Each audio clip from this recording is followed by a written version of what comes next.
Ika di Kota Bogor, merajut ukhuwah, menyemai dakwah di bumi Nusantara.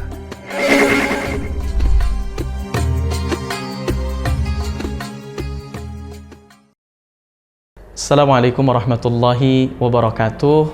Alhamdulillahi wa kafa wassalatu wassalamu ala rasulil mustafa Nabiyyina Muhammad ibn Abdillahi dhawis sidqi wal wafa. Ashhadu an la ilaha illallah wahdahu la syarika lah wa ashhadu anna Muhammadan abduhu wa rasuluhu, amma ba'd. Satu hal yang sedang ngetren banyak hari ini adalah fenomena hijrah. Dan memang hijrah itu satu hal yang perlu diapresiasi ya. Kalau ada orang-orang yang hijrah, kita ucapkan selamat datang dan kita sampaikan apresiasi, penghargaan kepada mereka.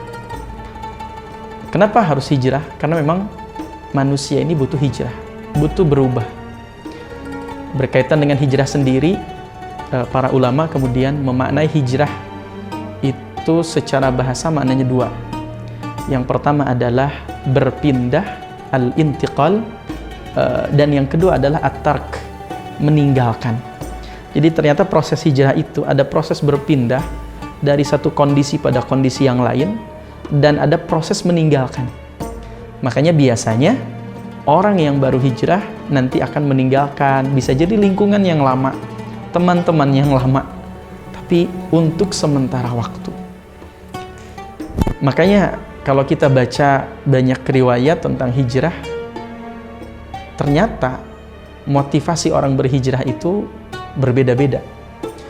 Di zaman Nabi SAW, para sahabat berhijrah dari Mekah ke Madinah. Ternyata mereka ada di antara mereka yang ternyata niatnya tidak semuanya benar-benar karena Allah dan Rasulnya. Makanya disebutkan dalam hadis, "Faman kanat hijratuhu ilallahi wa rasulihi, fahijratuhu ilallahi wa rasulih." Siapa yang hijrahnya karena Allah dan Rasulnya, maka dia telah berhijrah karena Allah dan Rasulnya. "Wa man kanat hijratuhu lidunya," dan siapa yang berhijrah karena dunia, yusibuha, niscaya akan mendapatkannya. "Awim ra'atin yankihuha," atau dia berhijrah karena mengejar seorang perempuan, seorang akhwat, yankihuha, untuk dia nikahi, fahijratuhu ila ma hajara ilaih, maka seseorang itu berhijrah tergantung kepada apa dia berhijrah. Dan inilah bab yang dibahas pertama, yaitu bab tentang niat. Maka hijrah itu bukan satu proses yang mudah sebetulnya, karena kalau kita sudah mengatakan hijrah, itu seakan-akan kita sedang mengumumkan peperangan kepada iblis. Maka mulai hari itu, iblis tidak akan pernah tinggal diam untuk menggoda, mengganggu, menjerumuskan kita, bahkan mengajak kita kembali kepada kebiasaan lama yang sudah kita lakukan. Maka hijrah itu perjuangan yang berat, teman-teman. Bukan satu hal yang mudah. Bukan hanya sekedar berubah penampilan, bukan hanya sekedar berubah tampilan kita, bukan. Tapi hijrah yang paling utama adalah hijrah maknawi. Hijrah hati kita, hijrah pemikiran kita, hijrah diri kita semata-mata ingin mendapatkan keridhaan dan keberkahan dari Allah Subhanahu wa Ta'ala.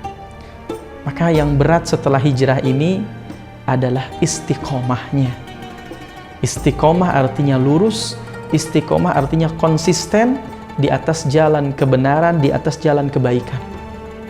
Seandainya kita tidak bisa istiqomah, biasanya kembali lagi pada kebiasaan yang lama. Karena kadang-kadang yang namanya kemaksiatan, yang namanya kemunkaran, yang namanya keburukan, kalau dilihat dari kacamata luar, itu seakan-akan menarik. Maka disampaikan dalam salah satu riwayat, hujibatin naru bisyahawat wa hujibatil jannatu bil makarih. Dihijab neraka itu dengan sesuatu yang menyenangkan menurut hawa nafsu, wa hujibatil jannatu bil makarih, dan dihijab surga itu dengan sesuatu yang kadang-kadang membuat diri kita menjadi malas, membuat diri kita menjadi enggan untuk melakukannya. Maka yang lebih berat setelah hijrah bukan hijrahnya itu sendiri, tapi bagaimana kita menjadi seorang hamba, seorang pribadi, seorang muhajir, ya, orang yang berhijrah dan dia istiqomah. Karena godaan akan semakin banyak.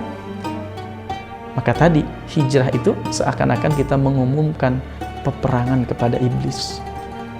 Dan iblis tidak pernah tidur dengan pasukannya, menggoda, menjerumuskan, mengajak kita pada keburukan. Maka begitupun kita ketika sudah berhijrah, maka sing-singkan baju. Ya, sing-singkan baju kita, persiapkan ilmu kita, ya, tundukkan syahwat kita dalam rangka apa? Dalam rangka memerangi tipu daya godaan daripada iblis dan juga setan. Nah, ini istiqomahlah yang berat. Bagaimana caranya? Insya Allah nanti kita akan bahas setelah break. Assalamualaikum warahmatullahi wabarakatuh. Insya Allah Ika di Kota Bogor siap menemani hari-hari Anda dengan video-video inspiratif, tausiah dan penuh hikmah.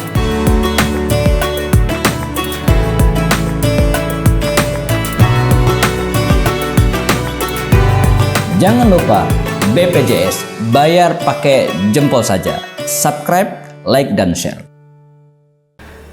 Istiqomah itu satu kata yang mudah untuk diucapkan, tapi kadang-kadang sulit untuk melakukannya. Karena sulit, besar godaannya, cobaannya, ya, tapi besar pula pahalanya. Makanya Allah sampaikan di dalam surah Fussilat ayat 30. A'udzu billahi minasy syaithanir rajim. Innal ladzina qalu rabbuna Allah tsumma istaqamu tatanazzalu 'alaihimul malaikatu alla takhafu wa la tahzanu wa abshiru bil jannah وَأَبْشِرُوا بِالْجَنَّةِ الَّتِي كُنْتُمْ تُوعَدُونَ.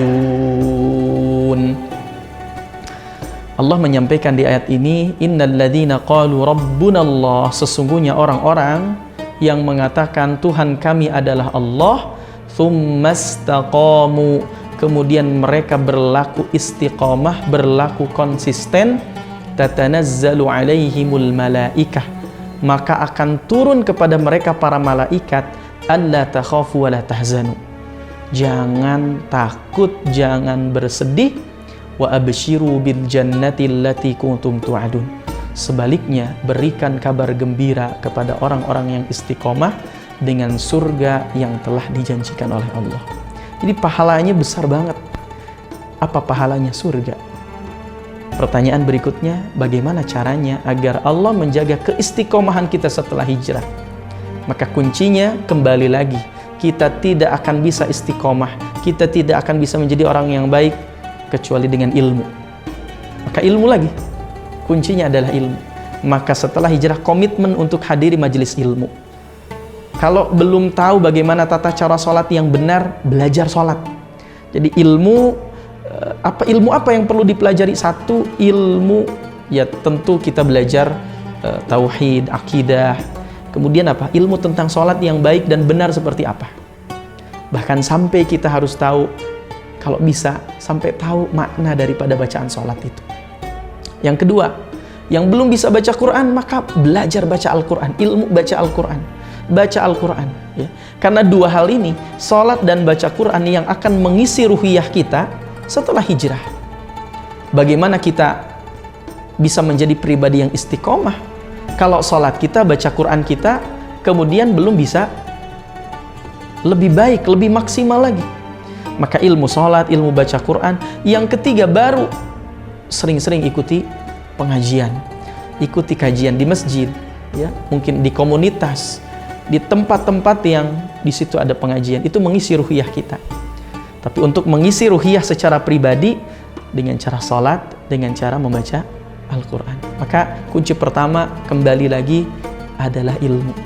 Yang kedua, agar Allah karuniakan kita keistiqomahan, yaitu dengan memilih teman sahabat yang baik, yang saleh.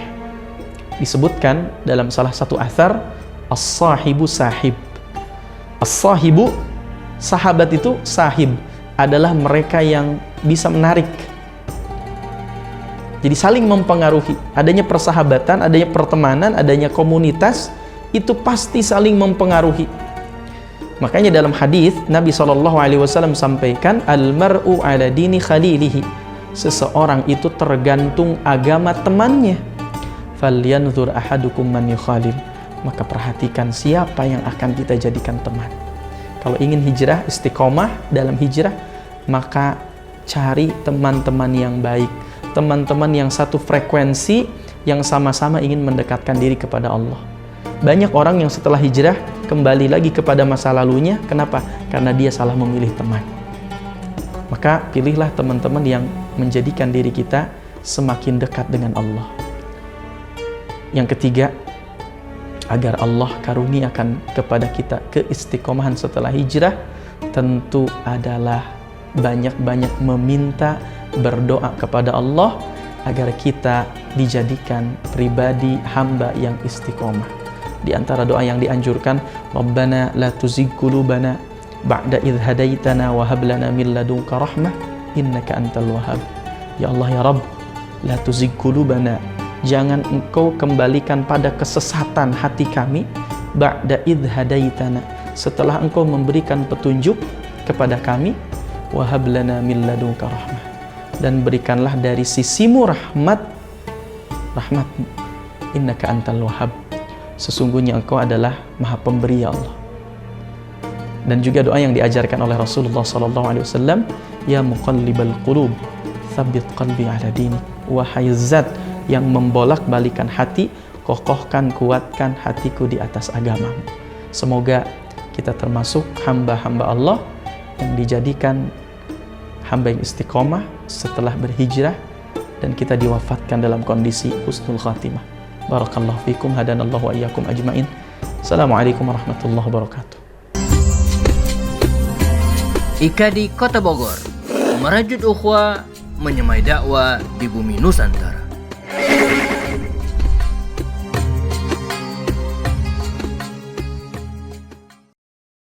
Sahabat kebaikan dimanapun berada, IKADI Kota Bogor mengajak Anda untuk menyalurkan sedekah, infak, dan zakat melalui Las Al-Bunyan.